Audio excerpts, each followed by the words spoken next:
कमळी या मालिकेच्या येणाऱ्या पुढील काही भागामध्ये आपल्याला जबरदस्त असा ट्विस्ट पाहायला मिळणार आहे।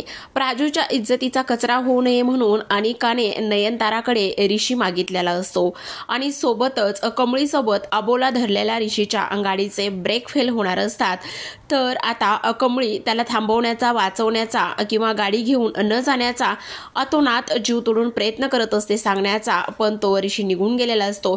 तर प्रेक्षकांनो, इथे आता कमळी कसा ऋषीचा जीव वाचवेल हे पाहणं खूपच इंटरेस्टिंग असणार आहे।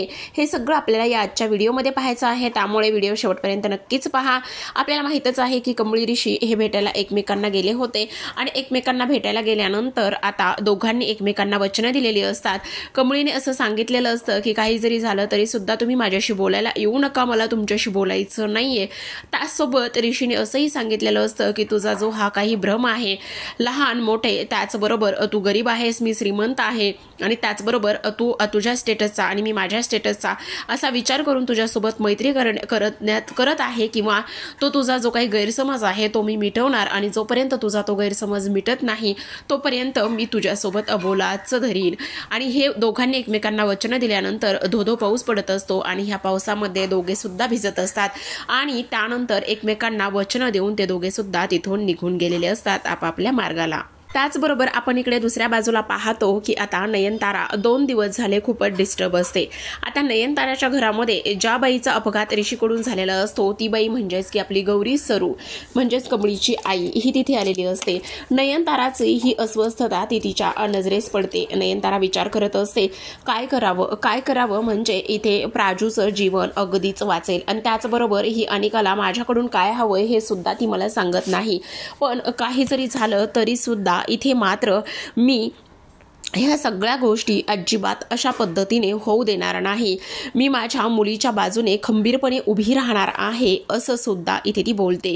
तेव्हाच इथे आता सरू येते आणि सरू तिथे आल्याबरोबरच तिला म्हणत असते काय झालेलं आहे, आणि त्याचबरोबर इथे मॅडम मी पण तुमच्या राहण्यात माझ्या राहण्यात खूप जमीन आसमानचा फरक आहे, आणि सगळ्यात महत्त्वाची गोष्ट म्हणजेच की इथे पण आपण दोघी आया आहोत, तुमची काळजी आणि माझी काळजी ही एकच आहे। मला कळतंय की इथे तुम्ही फक्त आणि फक्त इथे तुमच्या मुलांच्या काळजीमध्ये आहात, आणि तुम्ही तुमच्या मुलांच्या काळजीमध्ये असल्या कारणाने मी हे सगळं काही ते समजू शकते, पण एक गोष्ट मात्र नीट लक्षात ठेवा, थोडासा शांत डोक्याने विचार करा, तुमच्या प्रश्नांची सगळी उत्तरं तुम्हाला मिळून जातील। आणि तेव्हाच नयनताराला इथे सरूचं म्हणणं पटलेलं असतं आणि ती म्हणत असते बरोबरच आहे तसंही, आणि तेव्हा सरू तिचं डोकं चेपून देण्याचं काम करत असते। त्याचबरोबर आपण पाहतो की आता इकडे नयनतारा विचार करत असते काही झालं तरी सुद्धा मला ह्या पोरीशी बोलून घ्यावंच लागणार आहे, काही जरी झालं तरी सुद्धा तिला ह्या सगळ्या गोष्टींच्या बदल्यात काय हवंय आणि ती हे सगळं कशामुळे करते हे मला जाणून घेतलंच पाहिजे, असा सुद्धा इथे ती विचार करत असते।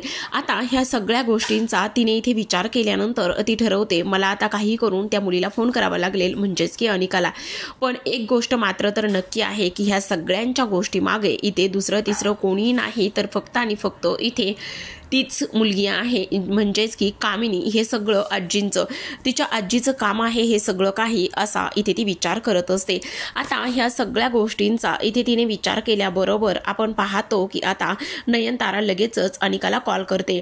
अनिकाला कॉल केल्यानंतर अनिका मात्र सुरुवातीला 2-3 फोन होईपर्यंत तर काही फोन उचलत नाही, आणि त्याचबरोबर 2-3 फोन तिने न उचलल्यामुळे आता आपण पाहतो की इकडे अनिका म्हणत असते आजी बरोबरच बोलत होती, आता हिला चांगलंच तडफडून द्यायला पाहिजे, आणि त्याचबरोबर जोपर्यंत ही व्यवस्थित तडफडत नाही किंवा ह्या सगळ्या गोष्टी जोपर्यंत इथे माझ्या मनासारख्या होत नाही तोपर्यंत मी काही केल्या इथे शांत बसणार नाही, असा सुद्धा इथे ती विचार करत असते।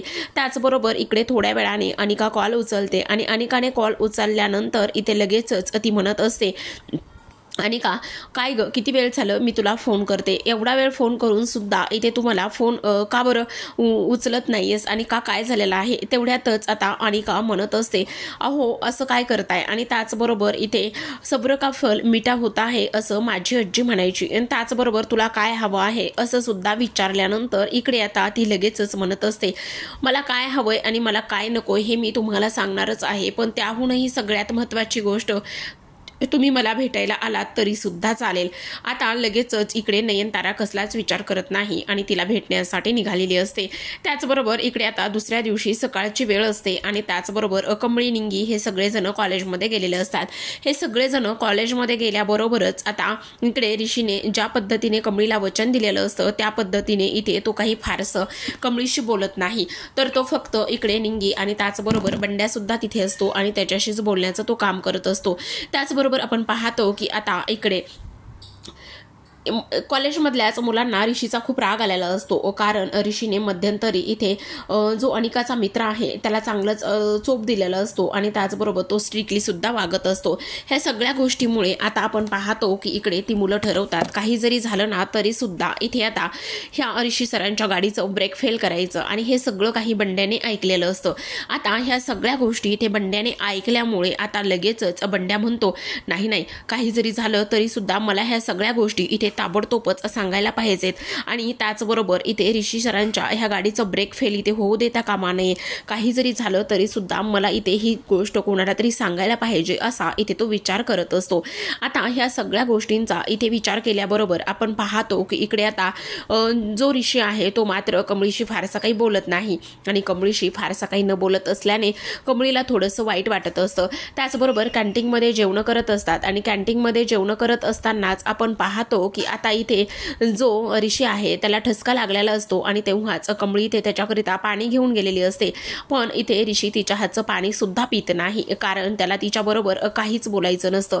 तो मनामध्येच विचार करत असतो नाही कमळी, काही जरी झालं तरी सुद्धा मी तुला दिलेलं वचन अजिबातच इथे तोडणार नाहीये. जोपर्यंत तू स्वतःहून मला हे वचनातून इथे मुक्त करत नाहीस किंवा तुझ्या मनाला मी सांगितलेल्या गोष्टी जोपर्यंत पटत नाही तोपर्यंत मी तुझ्याशी बोलणार नाही आणि हे बोला मी कायमच धरेल असं इथे तो बोलतो. त्याचबरोबर आपण इकडे पाहतो की आता नयनतारा इकडे येणारच असते आणि त्यामुळे आता अनिका आणि त्याचबरोबर कामिनी ह्या बोलत असतात आणि तेव्हा कामिनी म्हणत असते तुला इथे माहिती ना कशा पद्धतीने काय बोलायचं आहे आणि काय नाही म्हणून. आणि तेव्हा काही जरी झालं ना तरी सुद्धा इथे आपल्याच पद्धतीने आपल्याला जसं हवं तसंच इथे प्लॅन करायचं आहे, समजलं. त्याचबरोबर आता इकडे बराच वेळ नयनतारा येऊन बसलेली असते आणि बराच वेळ नयनतारा इकडे येऊन बसल्यानंतर आता ती म्हणत असते तिथे नोकर असतात आणि त्यांना ती विचारते इथे अन्नपूर्णा मॅडम कुठे आहेत आणि तेव्हा इथे तिला समजतं की अन्नपूर्णा मॅडम इथे नाही आहेत आणि ही गोष्ट समजल्याबरोबरच आता ती म्हणत असते अच्छा अन्नपूर्णाजी इथे नाहीये तर म्हणूनच हे अनिकाचे पंख उडायला लागलेले आहेत बहुतेक, असा ती इथे विचार करत असते. आता ह्या सगळ्या गोष्टींचा इथे तिने विचार केल्याबरोबर आपण पाहतो की आता लगेचच तिथे बराच वेळ बसल्यानंतर ह्या दोघी जणी म्हणजे तिघी सुद्धा आलेल्या असतात. आता तिघी जणी तिथे आल्यानंतर लगेचच ही विचारत असते की हे सगळं काय आहे आणि त्याचबरोबर काय पाहिजे आहे आणि कशामुळे तुम्ही मला इथे ब्लॅकमेल करत आहेत आणि त्याचबरोबर मला वाटलंच होतं ह्या सगळ्या गोष्टीच्या मागे इथे तुम्हीच असाल म्हणून. तेव्हा आता कामिनी म्हणत असते अरे आमच्या एवढ्या इम्पॉर्टंट पाहुण्याला एवढा वेळ ताटकळत बसायची वेळ आलेली आहे, त्याकरिता स्वारी बरं का, असं इथे व्हायला नको होतं. आणि त्याचबरोबर ह्या सगळ्या गोष्टी बोलल्यानंतर आता लगेचच नयनतारा म्हणत असते मुद्द्याचं बोला, काय झालेलं आहे आणि तुम्हाला काय पाहिजे आहे. तेवढ्यातच आता इकडे लगेचच कामिनी म्हणत असते अगं नयनतारा तुझ्या गोष्टी लक्षात येत नाही का, तू आत्ता नुकतीच एवढी मोठी पार्टी केलीस, त्या कमळीला बोलवलंस आणि त्याचबरोबर इतर लोकांना सुद्धा तू इथे बोलवलंस, पण तू आम्हाला बोलवलेलं नाहीयेस, हा आमचा किती मोठा अपमान आहे, ही गोष्ट तुझ्या लक्षात येत नाही का. आणि त्याचबरोबर ती इथे म्हणत असते हे बघा जे काही पाहिजे आहे ना तुम्हाला ते सगळं मुद्द्याचं बोला. तेव्हा आता इकडे जी अनिका आहे ती म्हणत असते मला बाकी काही नकोय आणि त्याचबरोबर तुम्हाला तर माहिती आहे माझ्याकडे काही कशाची कमी नाही आहे, म्हणजे प्रॉपर्टी आहे, त्याचबरोबर सगळ्या काही गोष्टी इथे आहेत.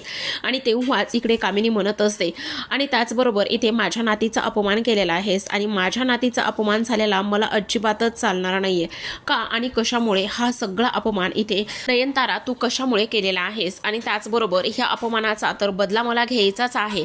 आणि त्याचबरोबर इथे तुम्ही स्पष्टपणे बोलाल का काय झालेलं आहे आणि काय हवं आहे तुम्हाला. त्याचबरोबर आता इकडे मात्र लगेचच जी अनिका आहे ती म्हणत असते मला ऋषी हवा आहे, खूप मौल्यवान गोष्ट आहे, मला तुमचे हिरे प्रॉपर्टी काहीच नकोय, मला ऋषी हवा आहे. असं म्हटल्याबरोबर आता इकडे नयनताराला खूपच मोठा धक्का बसतो। तर आपण इकडे दुसऱ्या बाजूला पाहतो की आता जेव्हाच ही गोष्ट कमळीला समजते की ऋषीच्या गाडीचे ब्रेक फेल झालेले आहेत, तेव्हाच आता इकडे ती लगबगीनेच ऋषीला शोधत असते। लगबगीने ऋषीला शोधत असतानाच ऋषी आता गाडी घेऊन पार्किंगमधून बाहेर काढत असतो आणि तेव्हाच कमळी जोरातच ऋषी सर म्हणत असते। पण ऋषीला माहीत असतं की मला तिच्याशी अबोला धरायचा आहे, मला तिच्याशी बोलायचं नाहीये आणि म्हणूनच आता इथे तो तिच्याशी काहीही बोलत नाही। आणि त्याचबरोबर काहीही न बोलल्यामुळे आपण पाहतो की आता ऋषी जो आहे तो तसाच गाडी घेऊन तिथून निघून गेलेला असतो।